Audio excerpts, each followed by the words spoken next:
Assalamualaikum warahmatullahi wabarakatuh. Salam KPU. Teman pemilih, dimanapun Anda berada, senang sekali hari ini saya, Heni Kurniati, bisa menjadi host di podcast perdana Komisi Pemilihan Umum Kota Palembang dalam obrolan seputar demokrasi. Berbicara tentang demokrasi, tentu masyarakat Kota Palembang tidak asing lagi dengan istilah pemilu yang sudah kita laksanakan di tahun 2024 lalu. Komisi Pemilihan Umum sebagai salah satu lembaga pemilu yang bertugas melaksanakan semua tahapan penyelenggaraan pemilu di Kota Palembang berdasarkan peraturan perundang-undangan yang berlaku. Teman pemilih dimanapun Anda berada, telah hadir bersama kita narasumber yang sangat kompeten di bidang politik dan kepemiluan, khususnya di Kota Palembang. Kita sapa bersama Ketua Komisi Pemilihan Umum Kota Palembang, Bapak Syawaludin SHIMH. Selamat siang, Bapak. Siang, Mbak Eni. Bagaimana kabarnya hari ini, Pak? Alhamdulillah sehat. Terima kasih sudah berkenan hadir di tengah kesibukan Bapak yang tentunya sangat padat sekali hari ini. Izin Bapak saya panggilnya Pak Syawal atau Kando atau mana ya Pak kalau bahasa Palembang? Ketua. Oh Pak Ketua. Izin Pak Ketua terkait dengan pemilu di Kota Palembang. Bagaimana bisakah Bapak jelaskan bagaimana proses pelaksanaan pemilu dan apa sih pemilu itu sendiri? Biar teman-teman pemilih tahu nih pengetahuan tentang demokrasi. Oke, terima kasih Mbak Heni. Yang pertama ya alhamdulillah atas waktu ruang dan tempat sudah mengundang saya di podcast KPU Kota Palembang.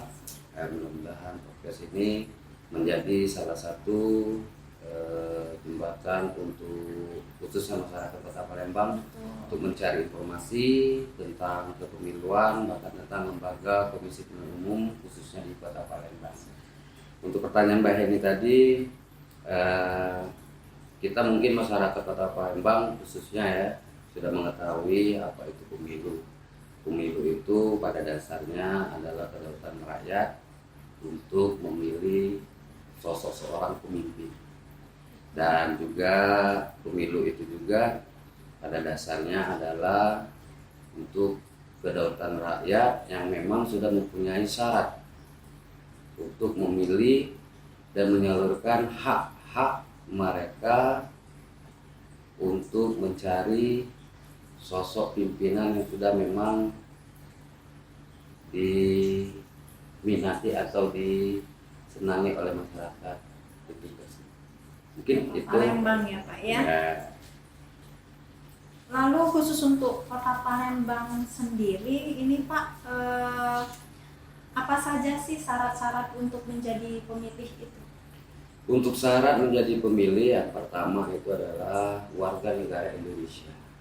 Yang kedua itu sudah atau pernah menikah. Terus berumur atau berusia 17 tahun. Dan terus tidak sedang dicabut hak politiknya yang sudah memenuhi legalitas hukum atau keputusan dari pengadilan di wilayah tersebut, dan terus tidak terganggu jiwa dan bukan anggota TNI ataupun Polri yang tidak bisa untuk menyalurkan hak pilihnya. Oh begitu ya Pak ya. Dan terkait dengan itu bagaimana sih Pak kalau seandainya kita tidak terdaftar nih sebagai pemilih padahal kita penduduk Kota Palembang begitu, apakah ada solusinya Pak terkait dengan itu? Ketika di hari H ya mungkin ya, untuk masyarakat yang memang belum terdaftar dalam DPT khususnya misal di Kota Palembang, warga tersebut silakan bisa untuk menyalurkan hak pilihnya hadir ke TPS di wilayah tempat alamat tinggal. Nah ini mungkin masyarakat belum memahami, hanya mendapatkan informasi sebatas mempunyai KTP elektronik. Tetapi di sini kita jelaskan masyarakat boleh datang ke TPS dengan syarat tadi KTP, tetapi harus berdomisili beralamatkan di tempat TPS tersebut. Nah itu yang syarat utama. Tidak boleh misal Di TPS 1 itu beralamatkan contoh misal di Jakabaring TPS 1 RT sekian. Tetapi yang datang tadi membawa KTP elektronik tetapi lain alamat. Nah, ini tidak diperbolehkan. Tapi satu alamat tempat TPS itu berdiri. Izin Bapak, kalau seandainya ini ya, ketika hari pemilihan saya itu misalnya sedang kuliah atau sekolah, seperti apa itu Pak? Nah, untuk mahasiswa ya, khususnya Betul. yang di luar daerah, Oh. sedangkan mereka tinggal di Kota Palembang, berdomisilinya di Kota Palembang. Nah, mahasiswa tersebut, ada mahasiswa boleh meminta surat pindah. Itu bisa mengurusnya antar kabupaten di kantor KPU. Jadi mereka mengurus surat pindah memilih dari kabupaten atau kabupaten kota atau tempat asal mereka beralamatkan domisilinya ke KPU yang dituju. Misalkan bawa model C6 undangan itu akan diganti dengan KPU tempat berdomisili mereka tinggal, ditujukan TPS berapa, kelurahan mana, kecamatan mana, dan kabupaten kota mana. Itu bisa kita masukkan satu syarat pemilihan antara DPRD kota, kabupaten kota, dan provinsi. Itu.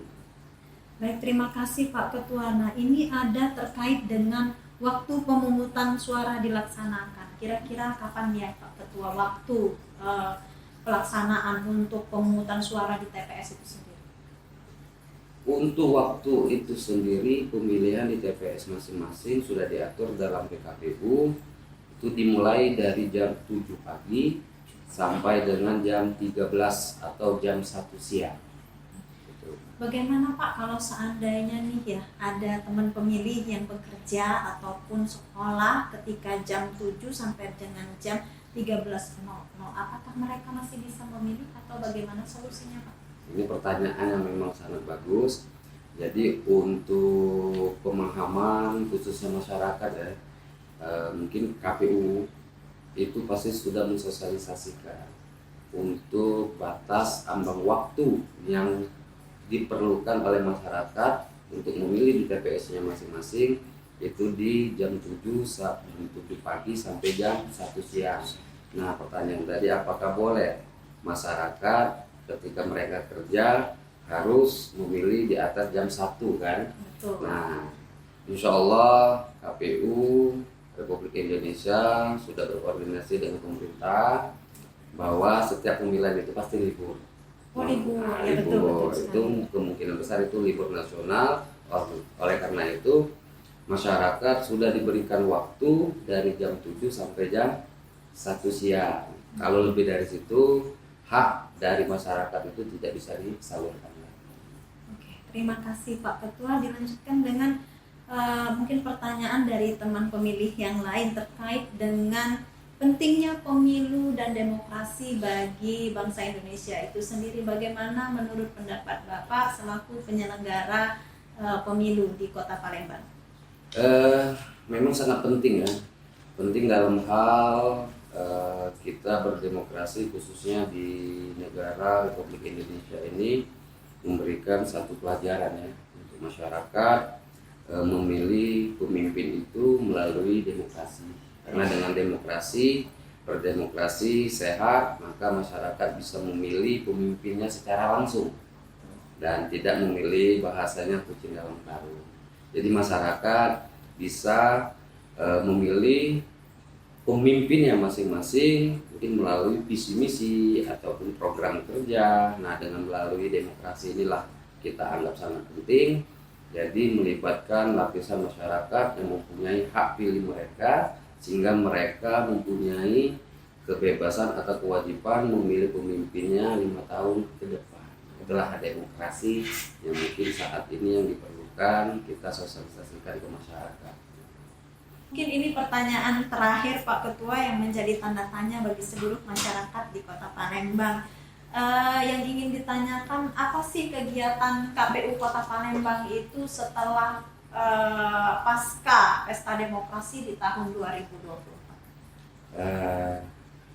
Kalau KPU adalah lembaga ya. Betul. Mungkin ini sudah menjadi ya, pemikiran masyarakat setelah lepas ataupun pasca selesai pilkada, KPU ini vakum, tidak ada kegiatan lagi. Nah di sini, Apakah KPU tidur? nah begitu ya, apakah Pak, ya? KPU tidur, hanya makan gaji buta, Betul. itu sering kita dengar. Tetapi di sini kami melalui podcast ini akan memberikan penjelasan. Yang pertama, KPU adalah satu lembaga yang mana memang khususnya ini salah satu contoh KPU Kota Palembang ya, kita di lembaga KPU Kota Palembang ini mempunyai ASN, baik itu dari sekretaris, kasubag, bahkan kita mempunyai staf itu keseluruhannya adalah PNS maupun P3K. Dan kami komisioner baik ketua maupun anggota pasca lepas dari selesainya pilkada 2024, maka kegiatan itu lebih banyak. Bahkan sekarang KPU Republik Indonesia itu melaksanakan salah satu contoh itu kita mempunyai kegiatan Zoom ya, kegiatan untuk kelembagaan ataupun perubahan-perubahan dari peraturan PKPU.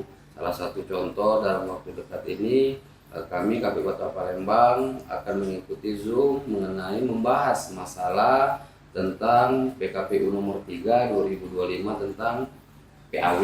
Itu salah satu contohnya. Kedua, kami juga KPU Kota Palembang dapat surat dari KPU RI itu mensosialisasikan persiapan 2029 itu pemilu lokal dan nasional.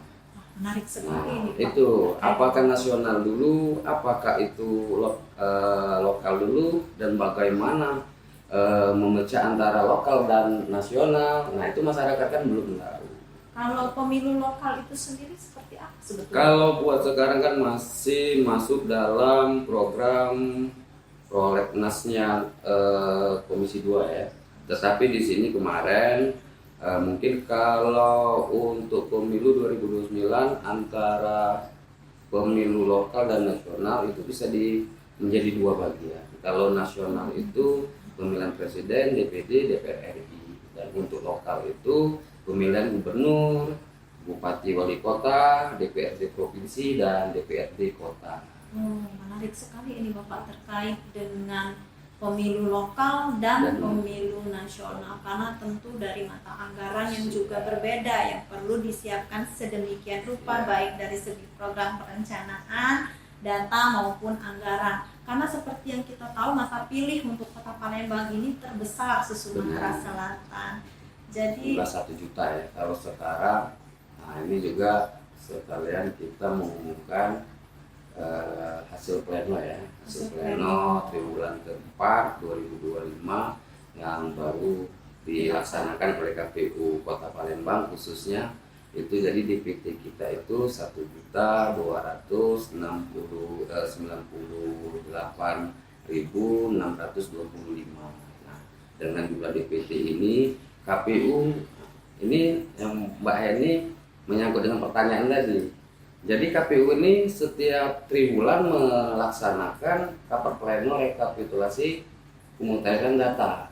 Jadi kita tetap ada namanya kita turun ke lapangan, itu namanya coktas, coklit terbatas, mencari data, baik itu contoh kemarin kita coktas ke masyarakat yang umur di atas 100 tahun. ada kategorinya. Kategori ada yang datang dan pindah, ada pemula, bahkan pemula itu yang memang signifikan dominan untuk menambah setiap triwulan itu perubahan DPT. Itu kalau sekarang kita lihat itu hampir 14.000. Nah, tapi di sini kita juga mencari data melalui baik itu TNI Polri, terus Dinas Pemakaman, dan masukan-masukan dari Bawaslu khususnya Kota Palembang, itu yang kita cermati. Jadi kegiatan KPU ini setiap hari Senin sampai Jumat itu ya memang aktif, baik ketua maupun anggota, dan kita mengikuti Zoom, dan memang dijadwalkan dari KPU RI dan KPU provinsi itu dari hari Senin sampai hari Jumat gitu. Menarik sekali Pak terkait dengan coktas untuk batas-batas tertentu ya, karakteristik tertentu. Lalu di sini Bapak tadi sempat mengeluarkan statement bahwa Coktas ini ada yang di atas umur 100 tahun. Ada Pak ya masyarakat Kota Palembang yang berada di usia 100 tahun yang masih menjadi pemilih di Kota Palembang? Masih. Jadi Mbak Heni minggu kemarin ya baru selesai KPU Kota Palembang melaksanakan Coktas, cokli terbatas itu kita ambil sampel kemarin itu mungkin kalau 10 ya dari warga atau masyarakat khusus Kota Palembang yang berumur di atas 100 tahun. Itu kemarin kita temukan itu 2 orang itu masih hidup. Masih bisa mereka memiliki kemampuan untuk ketika dari tim kita KPU Kota Palembang hadir silaturahmi ke rumah yang bersangkutan, ya beliau mungkin ya namanya faktor umur ya dalam kondisi mungkin ya kita melihat beliau terbaring di tempat tidur, tetapi respon dari yang bersangkutan masih biasa. Jadi kepastian untuk data pemilih ini memang benar-benar ya kita lapangan. Jadi ya kita KPU ini tetap memastikan pemilih itu datanya valid. Apa saja yang perlu disiapkan oleh mungkin teman pemilih nanti, siapa tahu rumahnya didatangin oleh Ketua KPU Kota Palembang dalam pelaksanaan Coktas ini, Pak. Apa saja yang perlu disiapkan? Yang pastinya untuk masyarakat ya, setiap kami ya khususnya KPU Kota Palembang di bulan pertama, kedua, ketiga ketika melaksanakan Coktas, cokli terbatas, kami KPU Kota Palembang akan membagi wilayah. Ketika kami hadir di rumah Bapak Ibu sekalian khususnya warga Kota Palembang, maka kami akan membutuhkan biodata atau administrasi itu yang pertama KTP. Kedua itu KK untuk memastikan memang warga tersebut masih terdaftar dalam DPT. Kedua, memang warga tersebut tinggal di wilayah yang memang tercantum dalam identitas mereka masing-masing baik KTP maupun KK. Nah, untuk yang kita temukan misal ya warga itu meninggal, maka kami KPU Kota Palembang akan berkoordinasi dengan Dukcapil Kota Palembang bahwasanya warga tersebut sudah meninggal, maka kita akan hapus datanya. Itu.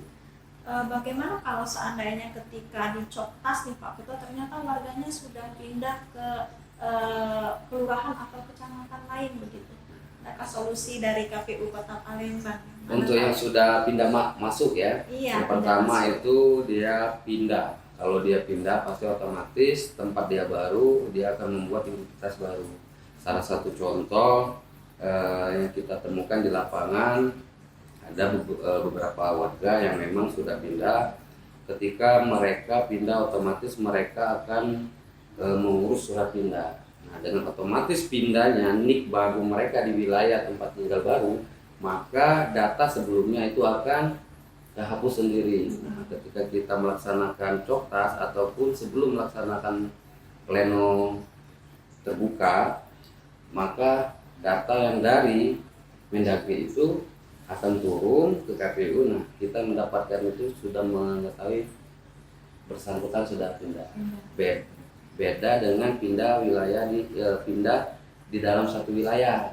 Contoh mungkin antar kelurahan atau antar kecamatan. Kalau kedua ini, maka KPU Kota Palembang akan mensosialisasikan ke warga tersebut atau masyarakat tersebut bahwasanya sudah pindah dan administrasi yang sebelumnya itu harus dirubah, baik itu KK maupun KTP untuk dilaporkan di tingkat kelurahan, kecamatan maupun di Dukcapil di kabupaten kota wilayah tempat mereka tinggal. Nah, teman pemilih, setelah kita mendapat pencerahan dan penjelasan dari Ketua KPU Kota Palembang tadi, mengingatkan kita akan pentingnya identitas kita ketika kita pindah, maka sebaiknya segeralah kita urus KTP dan KK kita, begitu ya Pak Ketua, agar kita bisa memilih di tempat terdekat, di TPS-TPS yang mudah dijangkau oleh sahabat pemilih sekalian. Baik, menarik sekali ini Pak. Mungkin setelah ini akan ada podcast yang lain terkait dengan pelaksanaan demokrasi khususnya di Kota Palembang. Terima kasih banyak Pak Syawaludin atas arahannya. Baik teman pemilih, sampai di sini dulu podcast kita hari ini. Terima kasih telah menyaksikan siaran podcast kami. Nantikan terus podcast Komisi Pemilihan Umum Kota Palembang di podcast berikutnya. Saya Heni Kurniati pamit undur diri. Saya akhiri dengan wassalamualaikum warahmatullahi wabarakatuh. Salam demokrasi maju untuk negeri. Terima kasih Pak.